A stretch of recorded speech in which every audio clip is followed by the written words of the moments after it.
Shakespeare का नाम तो आपने ज़रूर सुना होगा। इंग्लिश लिटरेचर के दादा अब्बू माने जाते हैं। लेकिन अभी हम जो बात आपको बताने लगे उसका ताल्लुक लिटरेचर से नहीं है, बल्कि हम करने लगे हैं आपको शॉक।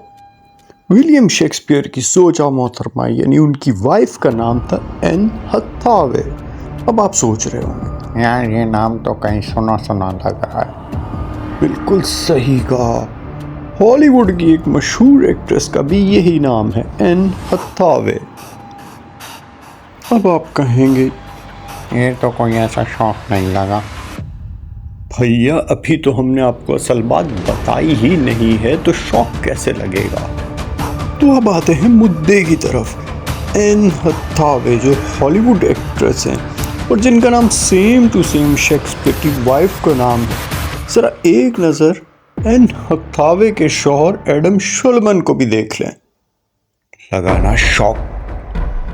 ये तो हूबहू शेक्सपियर की कॉपी है। अरे भैया, क्या 16वीं सदी का शेक्सपियर 21वीं सदी में एडम शुल्मन बन के आ गया और वाइफ का नाम भी सेम। लगाना शौक।